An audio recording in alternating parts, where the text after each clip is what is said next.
Ah ouais, avant à l'époque, tu t'en foutais un tout ça. Hein. Tout d'un coup, maintenant t'es devenu religieux, il faut que tu m'imposes à moi. Moi, j'en ai jamais rien à faire. C'est comme dans les couples recomposés, c'est du même esprit. Ouais. C'est en fait, ici, c'est normal, enfin, ça se comprend. Ils disent non, t'as connu papa lorsque tu faisais pas attention à ça. On s'entend. Bien sûr, ça a des conséquences catastrophiques. Et mais ils te disent même pas. Ils font et tu comprends pas. Mais quelque part, c'est logique. Oui, je dis pas que c'est pas logique. Alors en fait, ce qui s'est passé avec Menaché, c'est ça. C'est que Menaché, il a fait Tchouva. Mais il a fait des montré un gars. exemple au peuple qui était catastrophique. Et comme il était très puissant, c'était un monsieur qui était loin d'être un imbécile et un rigolo. C'était un Talmid Chacham puissant, c'est un très grand Talmid Chacham. Donc c'était un puissant puits de Torah. Et puis il était à fond dans la Vodazara. Puis il a suivi. En même temps. Oui, en même temps. Bien sûr, mais ça marche très Il bien. quittait les yeshivot, les débats, etc. Il allait... Exactement. Mais comment ça se fait que le peuple a suivi Rav ici? Quelqu'un qui s'est étonné comme vous, il a dit comment c'est possible. Quelqu'un s'est étonné comme vous, il a dit mais c'est pas possible. C'est-à-dire on peut être quelque chose et son contraire. Non, c'est pas C'est un roi. Tu n'as pas répondu en disant c'est un roi. Et alors Hollande il a 17% des votes. Et alors il ne suffit pas d'être roi pour que le peuple entier suive. Menaché, Laurent Menaché. Arrête de boire, qu'est-ce que tu bois là? Alors David Solomon, écoute. Non mais moi aussi j'ai pris la liaison. Alors Menaché, on dit dans la Gemara la chose suivante. C'est qu'il y avait un Rav qui vivait à l'époque de la Gemara, qui a commencé à dire du mal de lui en disant c'est quoi ce sale type, ce qu'il a fait, etc. Sur Ménaché. Sur Menaché, Laurent Menaché. Il s'est endormi, et dans son sommeil, Menaché est venu le voir. Il lui a dit de qui tu parles toi? Tu parles de moi?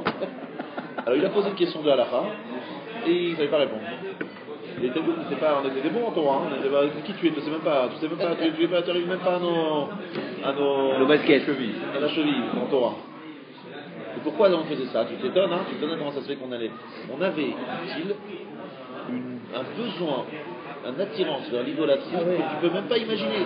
Parce que l'attirance vers l'idolâtrie a été détruite, enlevée du monde par Hachem, entre ces deux personnages. Un il est à l'époque de la Gemara et l'autre il est à l'époque du premier temple. Entre-temps, il n'y a plus le Yetzirah, l'idolâtrie. Donc on a du mal à comprendre effectivement comment des gens aussi puissants en Torah puissent être autant attirés par l'idolâtrie. Ça me paraît contradictoire. Je crois que ça immunise. Voilà. En fait, non, ça peut immuniser, mais c'est tellement difficile. C'est un Yetzirah tellement fort qu'on n'imagine même pas, parce que c'est quelque chose qui ne nous parle pas, on ne sait pas de quoi, ça n'existe plus. Qu'est-ce que je veux dire? C'est quelque chose qu'on ne voit plus, donc on n'arrive pas à imaginer. Alors comment on juge des gens alors qu'on ne sait pas quelle est leur épreuve? C'est vraiment comme si vous jugez quelqu'un en l'accusant, en l'accablant, mais sans connaître son passé, sans connaître son vécu, sans connaître ses problèmes. Vous n'avez pas ce problème, et lui là, alors c'est très dur pour lui. en fait, on parle d'Avodazara, c'est un fourre-tout, on ne sait même pas qu'est-ce qu'il y a dedans. Non, l'Avodazara de l'époque, c'était un véritable désir. Aujourd'hui, quelqu'un qui est fou amoureux d'une femme, on sait des fois qu'il peut plaquer ses femmes. C'est une passion. Un type, il avait une femme, plusieurs enfants, il a rencontré une femme, il a tout plaqué, mais tout plaqué. Ça arrive malheureusement, comment on fait bien pareil. Et c'est comme ça, la passion. À l'époque, il y avait une passion d'idolâtrie. Passion d'idolâtrie. On ne peut pas imaginer ce que ça veut dire.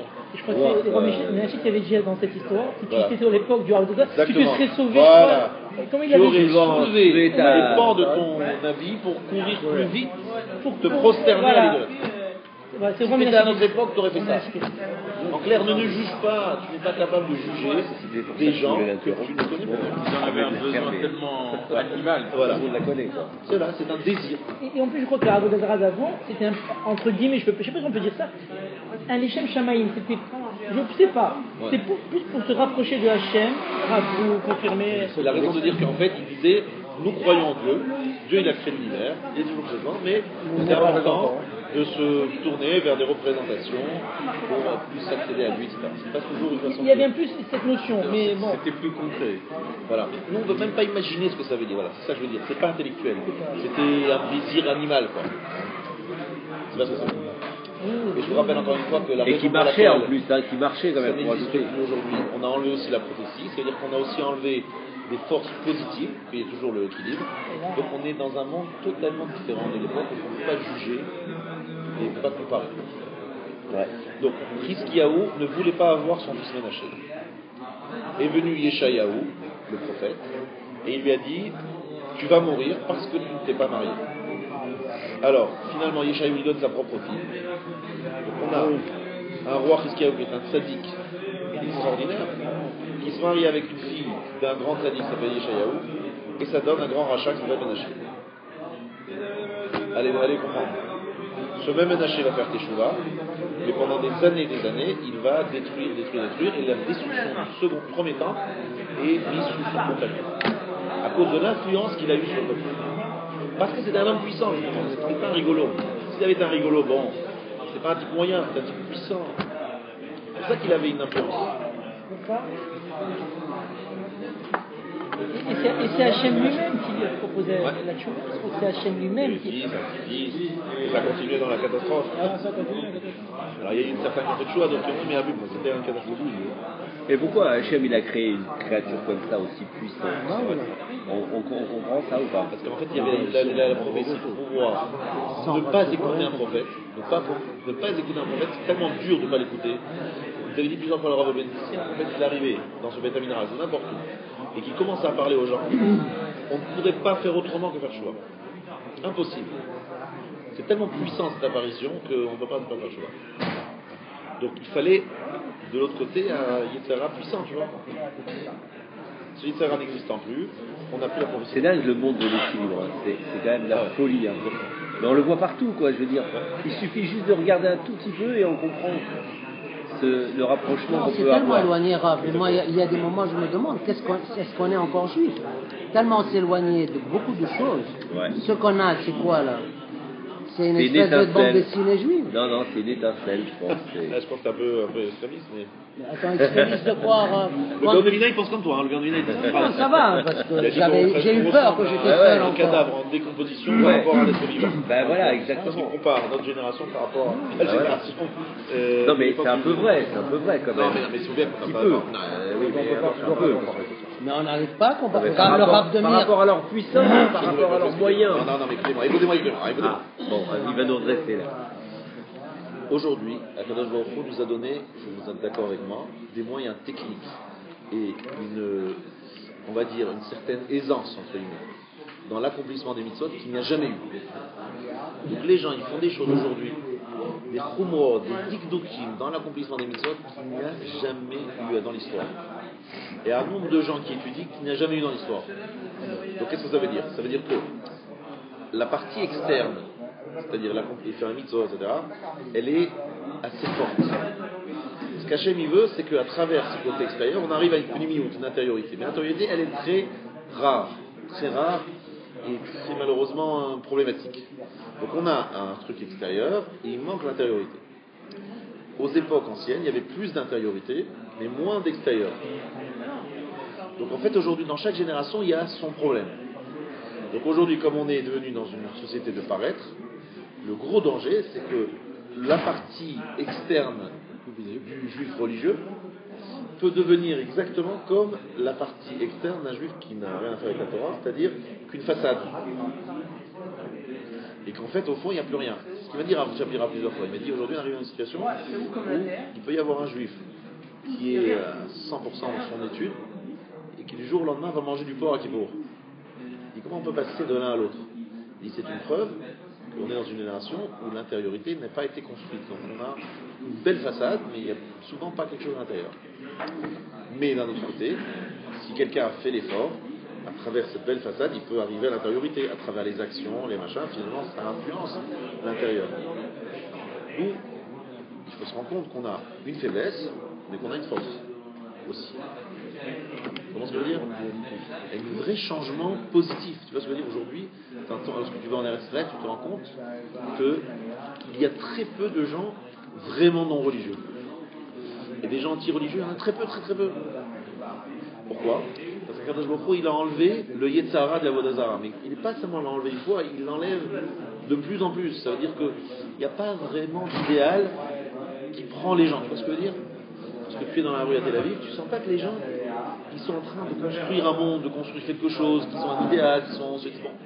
Bon, on sent qu'ils sont très vite. Donc, en même temps, chez les religieux, c'est moins profond, c'est moins intérieur. Mais en même temps, chez les non-religieux, il y a moins d'idéal. De la matérialité, Oui, mais ce culte-là, il arrive à sa fin parce que on a été fait une frénésie pendant des années, mais à un moment, ça se fatigue. Quoi. Tu vois ce que je veux dire? À un moment, on a trop essayé, ça s'épuise. Donc il y a des qualités et des défauts. Aujourd'hui, je dirais qu'on n'a pas des grandes sadikim, enfin il y en a quelques-uns, mais la plupart des gens ne sont pas des grandes sadikim, mais il n'y a pas des grands rechaïm non plus. Tu vois ce que je veux dire? Tout est un peu médiocre, c'est un peu le nivellement par le bas. Voilà, c'est un peu ménonyme. Mais au niveau de la pratique, ça n'a jamais été comme ça. C'est une puissance, les gens ils font des trucs, jamais on a vu ça. Des dikdouks, des machins. Ben Adam entre un autre et son prochain, ça marche pas. Pourquoi ça marche pas? Parce que là-dedans, il n'y a pas de façade tellement. Tu vois ce que je veux dire? C'est light. Pourquoi c'est light? Parce que là, il n'y a pas de façade religieuse intéressante. Un homme, il aime bien sentir qu'il est proche de Dieu. Ça, c'est quelque chose qu'il a instinctivement en fond de lui. Ça fait plaisir de sentir ça. Dans la relation avec les autres, il n'y a pas cet instinct-là. Mais on a l'image de la chaîne. Donc on peut très bien dire que quand tu aides l'autre, tu aides la création d'Hachem. Tu peux le dire, tu le ressens pas. Non mais tu le dire. Tu le dis, tu peux te répéter, mais tu le ressens pas. Donc tu peux te répéter 50 fois, mais tu ne ressens pas. Donc ça ne donne pas beaucoup grand-chose. Alors, lorsque il a guéri Hiskiaou, c'était un grand miracle. Eh bien, ce roi-là, ce roi de Babel, il s'est dit, il faut absolument que je le salue. C'est une magnifique naisse, c'est un miracle. Et il lui a envoyé une lettre. Mais dans cette lettre, il a mis dans un certain ordre le nom d'Hachem. Pas en première position, en dernière position. Et Nebuchadnezzar, qui était scribe à l'époque, a fait 4 pas pour ramener cette lettre et corriger. Et grâce à ces 4 pas, il a eu droit d'être l'empereur du monde. Ces 4 pas qu'il a fait pour honorer Akadosh Baruch Hu. Il n'avait aucun intérêt. Il n'avait aucun intérêt à changer l'ordre de la lettre. Son roi, il l'avait écrit comme ça, lui il avait juste intérêt à se la fermer et à laisser la lettre partir. Pourquoi il s'est pris la tête? Non, il faut honorer le nom d'Hachem, il faut le mettre en premier. Il n'est pas juif, lui. Il n'est pas juif. Toujours ces coups-là, c'est fait par des non-juifs. Voilà. Mais à cette époque-là, quand Mais la Gemara dit, si déjà un Nebuchadnezzar, qui fait 4 pas, qui est un rachat, il a eu tel même... Qu'est-ce que va être pour les Avot et les... On avait dit pareil sur Pharaon, Rav. On a dit aussi sur Pharaon qui accompagne Abraham. Exactement. Mais est-ce que c'est pas juste le curseur de la valeur de nos mitzvot? Ça veut dire qu'en fait, Akadosh Baruch Hu retient chaque acte, peu importe qui l'a fait. C'est comptabilisé et c'est récompensé. C'est tout. Un ordinateur. C'est récompensé. Pas Kevin Dovi. Cette histoire des 4 pas de Nébuchadnezzar. Un malade qui il n'était pas encore roi. Vous savez comme Windows. C'est qui le roi? C'était pas Il s'appelait, j'ai donné son nom. donc c'est pas Sancheriv. C'est après Sancheriv. Beladan, Ben Beladan. Ah, d'accord. Ok, très bien. Alors, on y va. Alors, Bon, yallah, Laïla.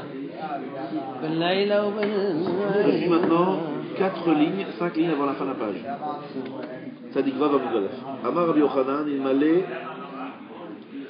Donc, Rabbi Yochanan dit, il m'allait. Moi je l'ai.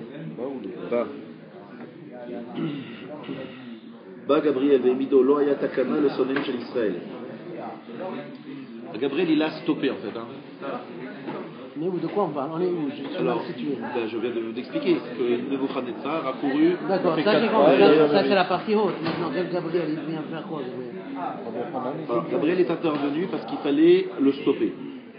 Stopper qui? Nebuchadnezzar.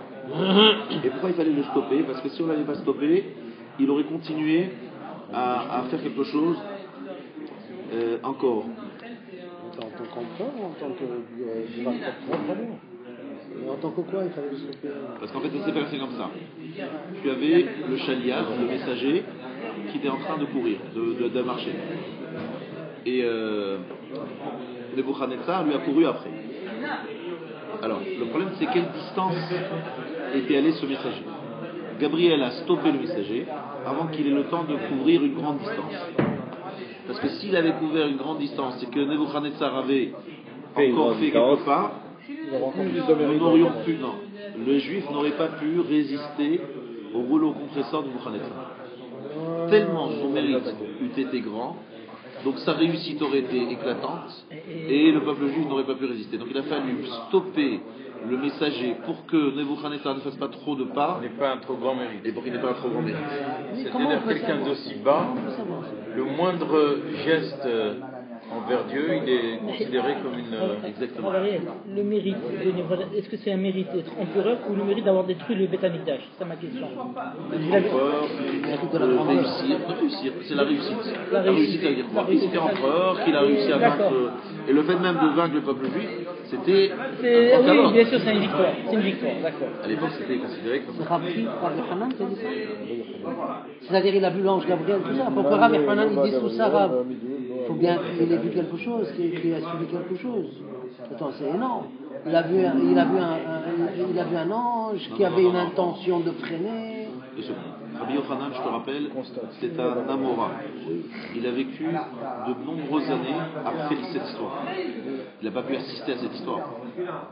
C'est une tradition orale, la Gemara c'est une tradition orale, où on nous dit voilà comment les sages voient telle et telle situation. Et ils nous disent que Nebuchadnezzar a eu un mérite qui aurait pu être si important, si grand, qu'il aurait pu lui donner la victoire totale et définitive sur le peuple juif.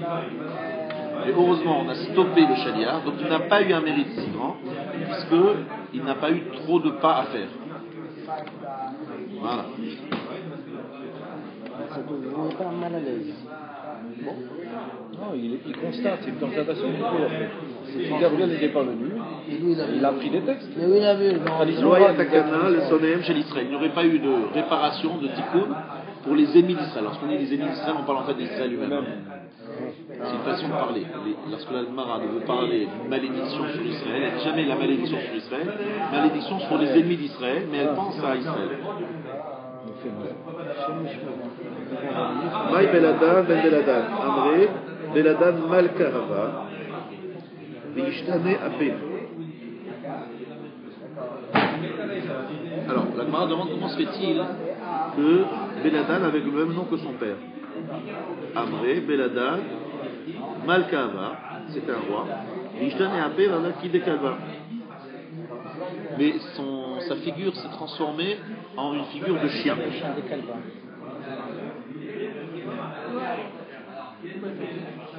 D'ailleurs, le Yahabet dit en bas ici il dit que Beladan, en valeur numérique, c'est qui décalva. Ça ressemble à un chien.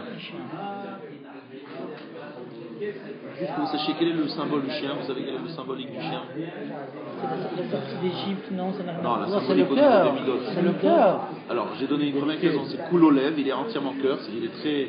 Ouais, il est prêt à mourir pour son maître. Et il appelle aussi Azin, il s'appelle Az, c'est-à-dire effronté. Dans quel sens? Ouais, les rapports. En fait, il est le seul animal qui apprécie plus la compagnie des hommes que la compagnie de ses semblables. Donc il se met dans une place qui n'est pas la sienne. C'est un animal, il doit vivre avec les animaux. Non, le chien il veut vivre il veut se coucher avec son maître dans son lit. Ça veut dire, c'est un chien d'animal, reste dans ton chenille, reste avec tes copains. Non. C'est le seul animal qui est az. Ça veut dire qu'il revendique une place qui n'est pas la sienne. Le chat. Oui, le chat, c'est autre chose. Non, le chat il est beaucoup plus indépendant, il est beaucoup moins... Moi, j'en avais domicile. Il est traître. Combien de gens ont des animaux domestiques? Moi, les chats, c'est... Des millions. Ils dorment avec eux dans le lit. Ah ouais. C'est un... Moi, je suis à ce médecin, c'est comme ça. Quand tu vas dans une maison, c'est comme ça. Dans une maison, il y a 10 chats. Un appartement de 200 mètres carrés, 10 chats. J'ai eu peur. En plus, un chat, tu sais pas comment ça réagit. C'est traître, un chat. C'est traître. Mais on a eu des cas qui ont appelé, le chat les a mordus la nuit, avec des plaies. Un chat, c'est sournois et c'est traître. C'est porteur de maladies aussi. Oui. Ah oui. Donc voilà, c'est... Ce sont des propriétaires de chats qui ont été mordus par leur chat. Ouais, bien sûr. La nuit, le chat, je sais pas, il a rêvé.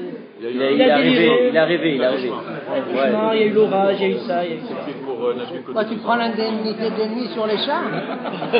Dis ce métier. Je suis pas encore veto. Il doit être vétérinaire et au médecin. Alors comment se fait-il qu'il a le même nom que son père, ce monsieur? Il s'appelle Bladan, fils de Bladan. C'est un peu bizarre d'avoir le même nom que son père. C'est l'erreur. Je crois de faire ça. Donc c'était un roi, mais dont la figure s'est transformée en chien. Donc il a dû démissionner parce que c'est pas très beau d'avoir ce genre de faciès. Et son fils l'a remplacé, mais il a pris le nom de son père pour dire je suis la continuité. Il avait un chien, Vladan, là? C'est la figure qui s'est transformée en fou, une face de chien. Ça vient pas du fait qu'il avait un chien? Non. Pas du tout. J'ai déjà vu des transformations qui ressemblaient à leur bête. En général, on dit que le propriétaire du chien, Zlatan. Il Pas leur Zlatan. c'était leur bébé. il l'appelle leur chien. Avayativ Vere Al-Malchuta. Son fils s'est assis sur son trône. C'est ça que ça veut dire, Malchuta. Qui Avakativ, lorsqu'il écrivait des lettres et des décrets, Avakativ Sheme ou Shme Davwa Beladan Malka. Donc chaque fois qu'il écrivait une lettre, il écrivait aussi le nom de son père. Parce que comme son père était encore en vie, et qu'il ne pouvait plus exercer parce qu'il avait un face de chien, donc chaque fois qu'il pouvait citer son père, il citait son père pour montrer qu'il n'avait pas repoussé son père, il n'avait pas jeté. C'est son père qui ne pouvait plus exercer. Parce qu'il était devenu, il avait une phase de. Aino dirtiv, ben yichabed av ve'eved adonav. Donc voilà ce qui est écrit dans Malachi, un fils qui honore son père et l'esclave son maître. Ben yichabed av hadamara. Donc le fils qui honore son père, c'est l'exemple que nous venons de citer. Ve'eved adonav dirtiv. ובחודש החמישי, בעשר לחודש, le 5e mois, le 10 du mois, Ishnat 19 Shana למלך נבוכדנצר, la 19e année du roi Nebuchadnezzar, מלך בבל, bas Nebuzradan Rav Tabachi, le Nebuzradan, le chef des bouchers, Amad Ifne Melech Bavel Yerushalayim, il s'est tenu devant le roi de Bavel à Yerushalayim, va Yisrof et Bet Hashem et Bet Amelech. Il a brûlé la maison d'Hachem et la maison du roi. Mi Salik Nebuchadnezzar à Yerushalayim. La demande, mais est-ce que Nebuchadnezzar était à Jérusalem? Mais il n'était pas. L'active Ayalu Oto, El Melech Bavel Rivlata. On dit clairement que Tzidkiyahu a été amené vers le roi de Bavel qui se trouvait à Rivlat, c'est-à-dire un autre endroit, il n'était pas à Jérusalem. Amar Rabbi Avaou, Zou Antuchia, c'était à Antioche. Nebuchadnezzar, il ne peut pas être à deux endroits différents. On nous dit que son général, Nebuzradan, était devant son maître, c'est-à-dire devant Nebuchadnezzar, et on prouve par A plus B que c'est pas vrai. Nebuchadnezzar se trouvait ailleurs. Quand il y a 5e mois, c'est Tammuz. Le 5e mois, c'est Av. Afrida veravitsa baravudine, Radamar Dmut Yukno, Raita Chakukalo al Merkavto. Il y avait l'image du roi Nebuchadnezzar qui était gravée sur son char. Ça veut dire que le général babylonien Nebuzradan honorait beaucoup son roi, l'empereur, et il avait gravé l'effigie de l'empereur sur son char à lui.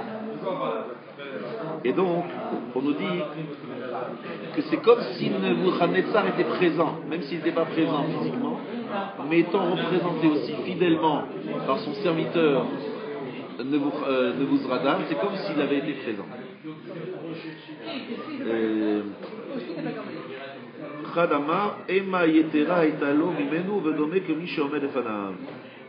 Il avait tellement peur, Nebuzradan, de Nebuchadnezzar, que c'est comme si Nebuchadnezzar était présent.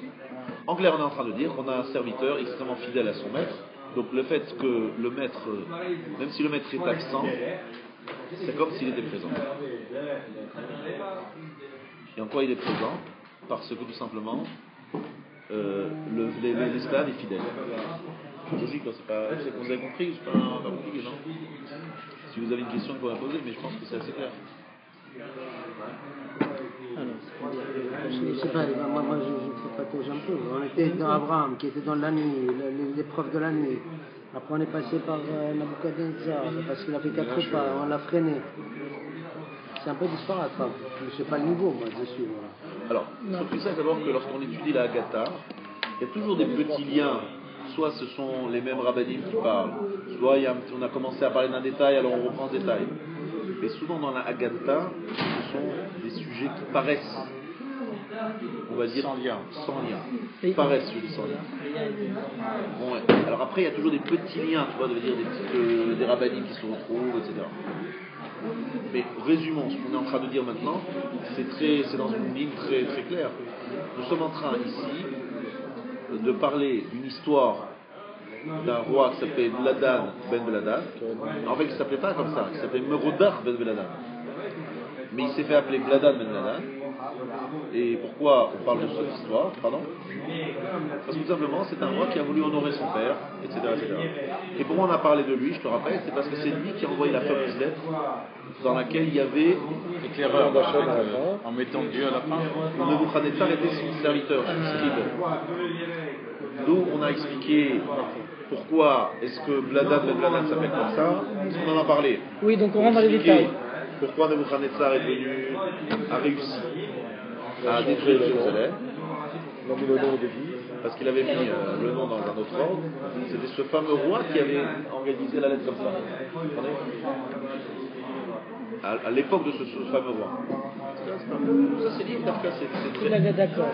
Non, Dafka c'est très lié tout ça. Oui, très bien. Donc C'est la même Vladan, histoire, c'était le il roi. Il faut savoir que il faut connaître le lien.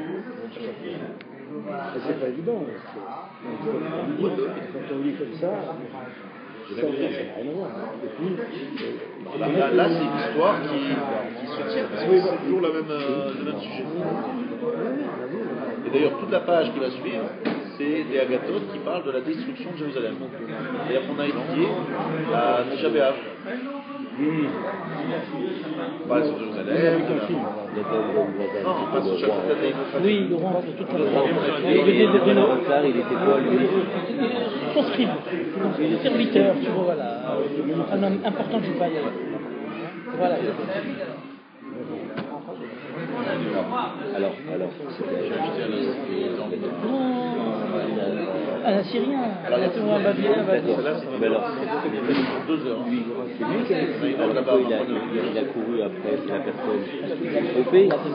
C'est qu'elle est en hébreu, il faut le traduire. Grâce à Israël, il a dit, parce qu'ils ont fait Rafa, je ne sais pas comment, ils avaient donné un Celle-là n'existe pas en français, donc celle il que a vous envoyé avez un email de remerciement. Et comme c'est écrit, il a dit Alors. qu'il y avait une erreur en la lettre, parce qu'on a rendu de 50, il a couru 4 Alors, page 7 Vav Amoudbet, on est à la 7e ligne. Amar Rava, Ta'im, Tlat Me'at Ibnaita Narga de Farzela, de Shali de Farzela. Alors maintenant, il y avait de l'armée là. voilà, là c'est un peu difficile à traduire. Ça veut dire qu'il avait un chargement de 300 mules. Nebuzradan, le destructeur de Jérusalem, on en montre de non, Nabucodonosor a envoyé son général Nebuzradan, et il a envoyé bien armé. Il lui a envoyé des mules chargées de 300 mules, qui étaient chargées de quoi? De haches, de pioches en fer. D'équipement militaire. Mais du fer qui peut frapper du fer. C'est-à-dire qu'il a voulu. L'idée c'est quoi? Plus solide encore. C'est que vous avez besoin d'un appareillage très sophistiqué, puissant, pour détruire la muraille de Jérusalem. Non, la muraille de Jérusalem. Pour eux, c'était extrêmement difficile de pénétrer dans Jérusalem. Donc ils se sont armés, ils ont pris du matériel. C'est de faire travailler. Voilà, du Travailler fer. pour pouvoir. Voilà, c'est du fer déjà travaillé. Ouais. On voit ça avec les Romains, ils avaient des catapultes. Et à l'époque, il n'y avait pas de catapulte, je crois qu'ils faisaient des. Shalach le Nebuchadnezzar Nebuchadnezzar. Nebuchadnezzar a envoyé un message. Non, il les a envoyés, pardon. Il a envoyé toutes ces mules à Nebuzradan pour lui donner des renforts, enfin de la force, des armes. Kulu belatinu chadasha d'Yerushalem. Une seule porte les a toutes avalées. Celle qu'elle les a avalées. En fait, Elle a usé les haches. il cassait, les haches se cassaient. Voilà. Au lieu que la hache casse la porte, c'est la porte qui cassait la hache. Donc ces 300 mules chargées de haches, eh bien toutes ces haches ont été hachées menues par la porte de Jérusalem, tellement elle était puissante, elle était résistante. Ah oui, c'est sûr. C'est démarre dans le Teilim, chapitre 74. ואתה פיתוחיה יפת וחשיל וחילקות יהלומון. Donc c'est une chachil et la ce sont donc ces fameuses haches qui vont être complètement explosées. Baël Medar, il a voulu retourner. Amar Mistefina de l'Oli et Doubi qui est de Abdou Bessancheriv. Nous voudra d'un avis à celui, il a été cassé lui-même, pas sur ses haches, démoralisé, déprimé. Il a dit si toutes ces haches n'ont pas eu raison d'une seule porte, c'est que il n'y a aucun espoir, je repars. Amar Mistafina de l'Oli qui est d'Abdou Bessancheriv. Il dit j'ai peur, on va faire de moi ce qui a été fait avec Sancheriv. Sancheriv, vous savez, le roi d'Assyrie, il est venu avec une grande armée et il a été complètement déçu, ennuyé. Donc lui, Nebuzaradan, il se rappelle de cette histoire, il se dit, je vais subir le même sort. Nafka Kala, il y a une voix qui est sortie. Ve'amar Shavar Bar Shavar. Cette voix dit, celui qui saute, fils de celui qui saute. Ici, sauter, ça veut dire celui qui arrive, l'homme zélé. Nebuzaradan, Shevar, de Mataz, Yuna, de Matdesha, Harib et Khalan. Cette voix s'est adressée à Nebuzaradan et lui a dit, vas-y, continue, persévère, l'heure est arrivée. L'heure est arrivée de détruire le Beth Amikdash, de le brûler. On comprend mieux maintenant. En fait, ça veut dire quoi? Ça veut dire que, Al-Piderech Teva, selon les forces naturelles, Nebuzaradan n'aurait jamais pu venir à bout de Yerushalayim. Mais comme il y a une voix, c'est-à-dire Kadosh Baruch Hu a décidé de détruire son Beth Amikdash, en vérité, il n'a rien fait. Il n'a fait que brûler quelque chose qui était déjà potentiellement brûlé. Donc vous avez le feu vert de là-haut. C'est ça, exactement. Parce que la question qu'on se posait, comme Nabucodonosor était, déjà on a vu qu'il a assisté à l'épisode de Sancheriv, où il a été. On se demande comment il peut agir. Donc à mon avis, il n'y a que là-haut qu'on lui donne. C'est ça, hein. Il a entendu, on comprend. il a compris qu'il avait le feu vert. Le feu vert, voilà. Et là on comprend bien ici. Voilà. Hein. Ça répond à la question. Je suis rassuré. J'ai compris. Le Makdesh Shacharim, le Beth Amikdash va être détruit, et Chala Mikle, le sanctuaire brûlé. Là-dessus, Rav Shapira nous donne toujours une explication. Il y a Khurban et Srefa. Le Beth Amikdash est détruit. Ça veut dire quoi? Détruire, ça veut dire qu'il y a une pierre sur l'autre, on enlève une pierre d'une autre, c'est détruire, et il y a brûler. Brûler et détruire, ce sont deux choses différentes. C'est-à-dire qu'on va toucher à deux parties du Beth Amikdash. La partie construite, et il y a une partie qui va être donc déconstruite, et une partie qui existe et qui va brûler. C'est le Nechal. Le Nechal, c'est le sanctuaire, c'est la partie qui est la plus intérieure, à l'intérieur du Beth Amikdash, dans laquelle il y a le shofar, la menorah, le mizbeach, la kétoret. C'est ce qui va brûler en fait, c'est cette partie qui brûle. Ça, c'est très fort.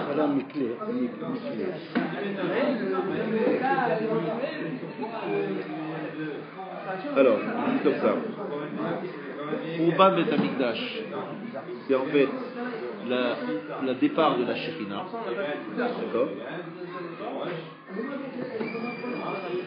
Et Srefat Ha'echal, c'est la destruction des pierres et des avanim. Ça veut dire que Khurban, dit toujours, c'est la différence, c'est le même mot que, c'est très intéressant, en hébreu, les mêmes lettres sont Charev et Chaver. Chaver, c'est Chibour, c'est lien, et Charev, c'est déconstruction, destruction, c'est au contraire, c'est les mêmes lettres mises dans un autre ordre, donnent Chibour, Chaver, et Charev détruit. Et en fait, il dit qu'en fait, la destruction dont on parle ici, c'est Silo Kashemina, la disparition, l'éloignement de la présence. Ça, c'est pour bas de Srefa, c'est comme on s'indique, la destruction des ustensiles, enfin, la destruction de l'endroit. Mais d'abord, la Shekhinah s'en va, et après, parce que la Shekhinah, c'est Chaver, Chibour, c'est le lien entre Dieu et nous. Shekhinah. C'est le lien entre Akadosh Baruch Hu. Ça se retire. Et le Khurban, c'est l'éloignement de ce lien qui est la Shekhinah. Et après, il y a la destruction possible. La destruction après est rendue possible parce que le Chibour, ce qui fait le lien, qui est la Shekhinah, disparaît. Vous comprenez? C'est deux étapes successives. Voilà. La première étant Il y a une distanciation avec les Voilà. Et puis ensuite, ça prépare la destruction Voilà. physique et matérielle. Parce que pour le Beth Amikdash, ça n'a jamais été question de bâtiment. Un bâtiment. Le bâtiment n'a de sens que s'il contient quelque chose. C'est comme une maison. S'il y a une maison magnifique, mais à l'intérieur, il n'y a personne qui y vit, elle peut être aussi belle que l'on veut, elle n'a pas de sens. La maison prend tout son sens parce qu'à l'intérieur, il y a une famille qui vit, qui profite, qui est heureuse à l'intérieur. C'est comme lorsqu'il y a un problème de couple, ils se tapent dessus. Il y a une belle maison, mais à l'intérieur, il n'y a pas de shalom. La maison, elle n'a pas de sens, elle est juste un écrin sans chama, sans sens. Donc voilà, Akadosh Baruch Hu réside dans son Beth Amikdash. Tant qu'il y a la Shekhinah qui est présente, il y a un lien, il y a un shalom baït entre Akadosh Baruch Hu et nous, la maison n'a aucun risque. Elle ne peut pas être détruite.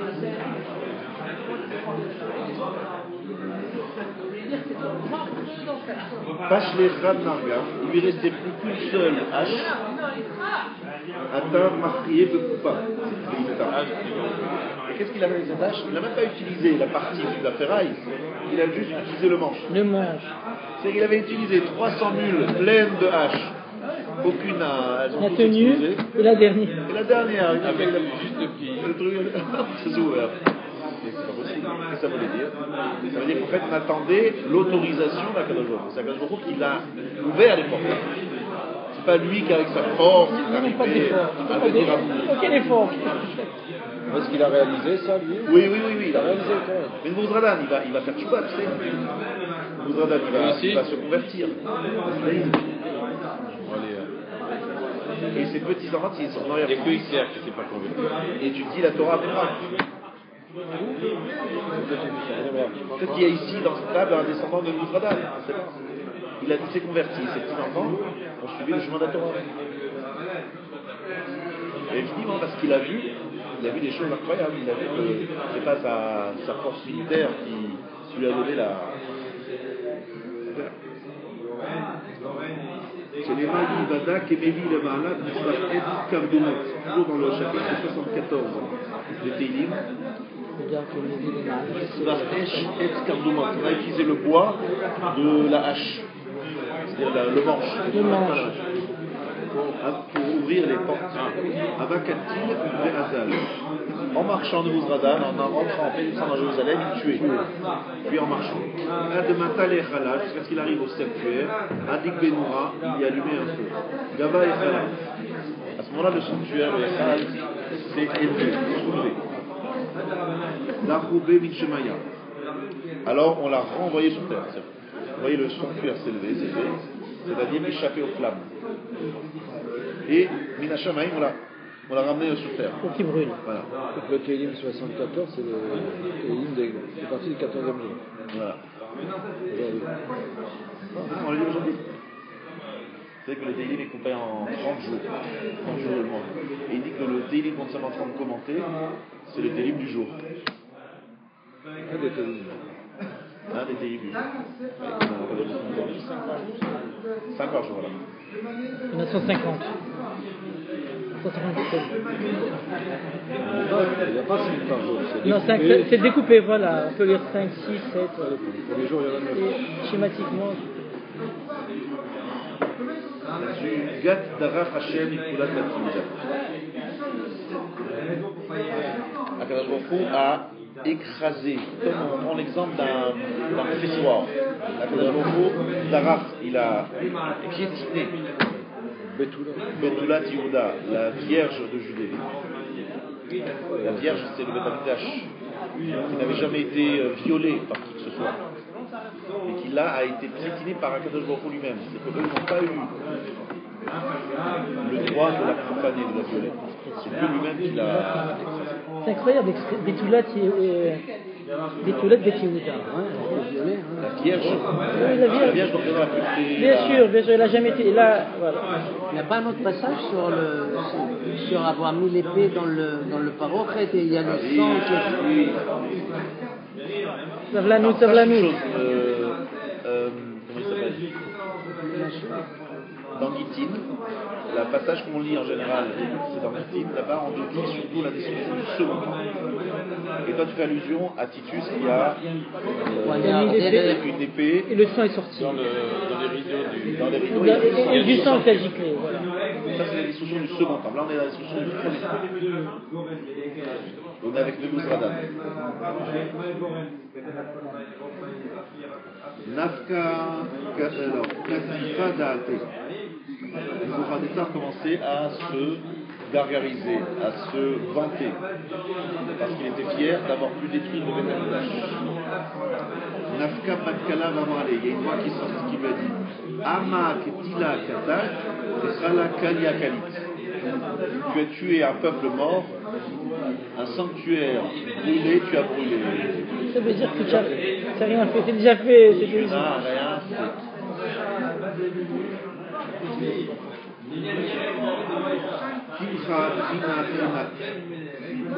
De la farine moulue, tu as moulu de la farine moulue. Shelema, Kefi Rechaim, Betachani Kama, Gali Atsam Mater, Festi, Sovel Gali, Shot Ivri Neharot. Voilà. Tim Lonéma, et là, Kama. Comment on peut parler dans le verset Tachani Kama, de moudre de la farine? Je ne comprends pas la farine. rien ne vient de ton initiative, que tout est décidé Toi, par tu n'as rien fait. C'est Hachem qui a détruit le Beth Amikdash. Toi, tu es juste un pantin. Et ça a été bien prouvé, puisqu'il a essayé plusieurs entreprises. À chaque fois qu'il a essayé par lui-même, zéro, rien n'a réussi. C'est lorsque Dieu lui a dit, vas-y, que tout s'est fait facilement.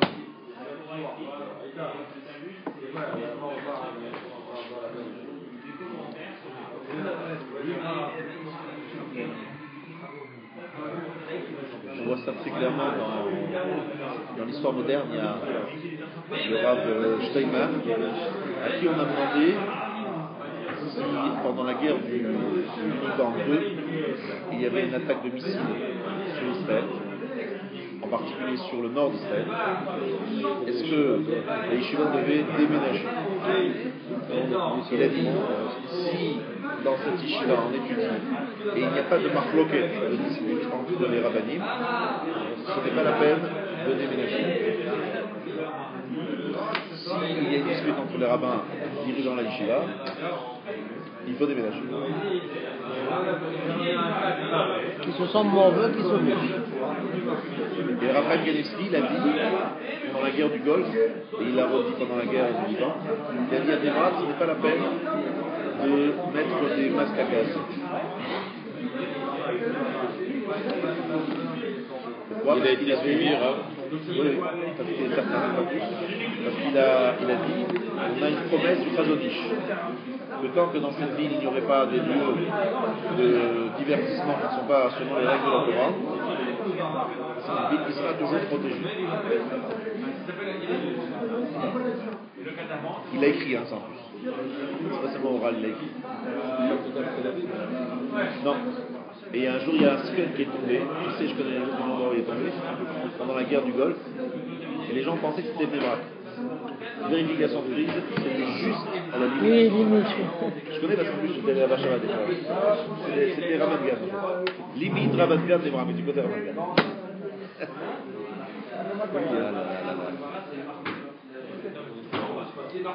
En clair, ce que je veux dire, c'est que les ennemis ne peuvent détruire que ce que Hachem leur permet de détruire.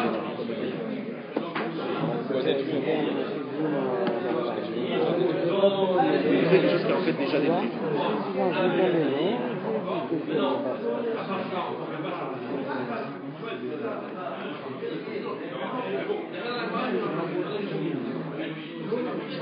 Et après arrive la fameuse histoire Chava de Mé de Zacharia. Vous connaissez cette histoire, je vous la résume rapidement. Il a vu le sang de Zacharie. C'est que Zacharie c'était un Kohen et un prophète qui a été assassiné dans le sanctuaire. Qui a construit le deuxième temple? C'est pas aussi Titus? Non, Ezra Sofer. Ezra Sofer, Néhémia, Ezra qui a construit. C'est le roi de Perse, Darius. Qui on pense c'est le fils d'Esther, Darius. La Pétrova et qui a parti au même endroit. C'est un groupe. Non, c'est vrai que c'était un goy qui l'a construit, c'était un Perse qui a autorisé et même aidé à la construction. C'est pas le fils de Esther? Pardon? C'est pas le fils de Esther? Il n'est pas goy, puisque Esther est juif quand même. Alors pourquoi Il a envoyé des goyis pour le faire. Ah, C'est pourquoi on dit persécuté.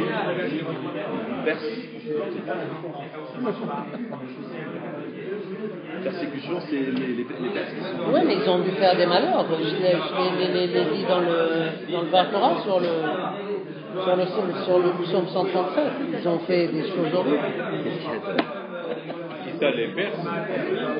Il va être un mot à l'école, ça. C'est les seuls à faire. Oui, mais eux, c'est le Téléphone qui en parlera. C'est-à-dire, ils ont dû faire des choses monstrueuses pour que ce soit écrit. Yoté. Qu'est-ce que c'est que ce sang? Non, mais tu plaisantais ou c'est vrai persécuter Père? Toi, tu vas aller à l'Académie française? Voilà, il paraît qu'il y a une place. C'est avec des Mohicans. Ouais, mais ils ont pris un Canadien noir. Ça a une signification, quoi. Je crois qu'il y a pas assez de Français qui sont dedans. Ils ont pris un Canadien. Hein?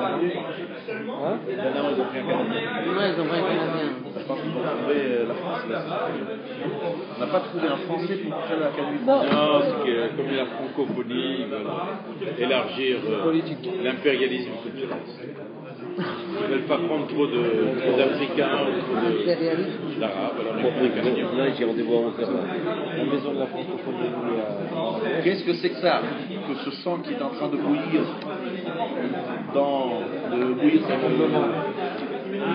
faire glou-glou dans le sanctuaire Qui l'a vu, Rav? de Bouzradan. Amour les dames de Vachim c'est du sang de sacrifice qui est versé. Ah oui, il a demandé qui t'a. Amarlou Haïté Amenez-moi cet homme. Vanasé. Je vais aller et je vais essayer un essai. Imedamou cassé, veloïdou. Idamel cassé. Il a dit je vais voir, je vais faire la shrita, l'égorger des animaux. Alors, je vais voir si c'est la même couleur. Parce que vous dites que ce sang, c'est le sang de sacrifice. Mais je vais vérifier si c'est vrai ce que vous dites. Et comment je vérifie? J'égorge des animaux. Impur. On parle la couleur des sangs. Non, impur. Et je compare la couleur des sangs. Et qu'est-ce qu'ils remarquent, évidemment? L'eau et tout, ça ressemble pas. C'est pas la même. Pas pareil. Il est obligé de leur dire la vérité. Amar lehu galouli vilo sraïkou le foul misraïkou b'masrika de farzela. Dites-moi la vérité, sinon je vais vous prendre avec des peines de fer. Je vais vous labourer la peau avec des peines de fer. Masrika de Barzel. Masrika de Barzel, des peines de fer. Amou le haï Kohen de Nabiou. Celui-ci, c'est un Kohen et un prophète. Il avait le rôle d'Israël au Bana d'Yerushalem. C'est un prophète qui nous a prophétisé la destruction de Jérusalem. Il a compris. Vekatlou, et on l'a tué. Le sang, c'est le sang de Zacharie qui ne s'est pas calmé. De l'époque. Il avait été tué par un roi ou par Parce qu'il a été assassiné. Sans bouillir toujours. Et son sang était toujours au Beth Amikdash en train de bouillir. Voilà. En tout cas par un juif. Hein? Tu la connais pas celle-là? Non, il y a des choses que je connais pas. T'arrives de donner la naissance dessus. Non, mais je me rappelle. Après, on a dit pour le calmer, il faut mettre je sais pas quoi dedans et ça s'est calmé. Qu'est-ce qu'ils sont ils sont venus? En plus? Il a dit je vais calmer ce sang. Je vais le calmer. Moi, je vais le calmer. Ouais, mais tu vois comment il l'a Aïdé calmé. Rabbanan, quand il avait amené les Il a Sacharim, tué tous les Kohanim. les sages d'Israël, et il ne s'est pas calmé. De l'Ona, Aïdé Dardeke de Bérav, il a amené des petits encore des enfants qui étudient la Torah, Et quand il les a tués, le sang c'est pas calmé. Il a tué les enfants. Oui. Ouais. Il a fait un massacre. Il a fait un Il massacre. amène les sages, il les tue. Il amène les enfants, il les tue. Voilà, il dit à Torah. Il n'y a pas A de été souci. écrit que Lona, qu'est-ce qu'il avait? Il a amené les jeunes Kohanim et il les a tués dessus. De Lona, il ne s'est pas calmé. Adi Kata, il a tué jusqu'à d'avoir tué 94 fois 10 000. Combien? 940 000. Quoi qu'est-ce que 940 000 948 morts. Personne. Juif. Bon. Juif. Il s'est pas calmé. Karav le Gabé, Amar Zecharia, il dit Zecharia, Tovim, Shebahen, Ibaledim, Ichalaf, Dektelin le Koulou. J'ai tué les meilleurs parmi eux. Tu veux que j'ai tué tous? Miyadnaf, tout de suite le sang s'est calmé. Irer, Tshuva, Bedate. Nebuzradan a commencé à faire Teshuva. Car eux qui n'ont tué qu'une seule personne, ils ont été punis de cette façon-là. Il a pensé à lui-même. Cet homme-là s'est passé de lui-même. Que va-t-il devenir? Il s'est dit, qu'est-ce que je vais devenir? Voilà, 6 mois, j'ai tué 940 000. Et ils n'ont tué qu'un seul, ils sont morts à 940 000 personnes. Moi, j'ai tué que des milliers de personnes. Comment je vais m'en sortir? Arak, il s'est enfui. Shada pour Tita le BT, il a envoyé un testament chez lui, et il s'est converti. Nebuzradan. Mais sachant qu'il avait détruit entièrement le. La mission était faite, mission accomplie. Mais quel intérêt il avait, lui? Bon, cette question, elle existe. Oui, mais quel intérêt il avait, lui, de se venger de ce. Voilà, de Zecharia. Qu'est-ce qu'il a intérêt de calmer le sang? De quoi je me mêle, quoi? Il y a quelque chose qui lui résiste. Rien ne lui résiste. Il arrive, il y a quelque chose qui non, c'est il a détruit le temple, il a détruit 940 000. Voilà. Qu'est-ce qu'il lui reste à détruire? C'est-à-dire, il y avait un point d'interrogation, il n'admettait pas. Non, ce qui veut dire qu'il voyait que c'était un message. Il a trouvé ça comme un message, comme une mission. Attends, mais tous les illuminés, ils ont des messages, hein. Voilà. Lui aussi, il en avait une. Il a dit, si vous, ce sang, c'est certainement pour des raisons bien précises. Et il faut que je le calme. Il s'est trouvé... Il n'a pas trouvé autre chose à faire que de tuer du monde? Il voulait absolument calmer ce sang. Il a compris que ce sang, c'était... le sang par le sang, hein. Le sang, c'est connu. réclamé. Vengeance, c'est des vengeances. Voilà. La preuve, c'est qu'il est arrivé. Mais en fait, je vais te dire pourquoi. Parce que Nebuzradan, il a bien compris qu'il était un instrument dans les mains d'Hachem pour accomplir la colère divine, pour réaliser les sanctions de Dieu. Il a suffi qu'il pose une question pour que le sang se calme. C'est pas parce qu'il a tué que le sang se calme. Non, mais bon. Quand il a tué les 900 et quelques, le sang s'est calmé. Voilà. Non, parce qu'il pensait quand même que ça allait se calmer. C'est pas calmé, c'est quand il a demandé. Non, mais les deux sont liés quand même. Arrête, David, les deux. Une fois que t'as égorgé 10 000 personnes, alors que bon, ça va, je t'ai servi, je t'ai donné, qu'est-ce que tu veux? T'as pris ta vengeance. Voilà, t'as pris ta vengeance, qu'est-ce que tu veux maintenant? Tu veux tous les tuer? Allez, je t'ai tous tués. On n'en parle plus. Tu crois qu'un Navi, tout ce qu'il veut, c'est tuer le peuple juif? La vengeance, c'est ça. Moi, je comprends pas la vengeance, mais quand elle est habitée, elle est habitée. C'est pas le Navi, c'est Akadosh Baruch Hu qui dit je réclame la vengeance pour mon serviteur qui a été. Voilà. Quoi, il veut des enfants qui étudient la Torah, il veut qu'est-ce que c'est? Une mission terrible qui est là pour donner des messages très clairs. Jusqu'à aujourd'hui, on se tient un carreau parce qu'on s'est dit oulala, ça coûte cher l'affaire. Razak. Le Rav fait là. Attends, il a dit qu'il fallait arrêter.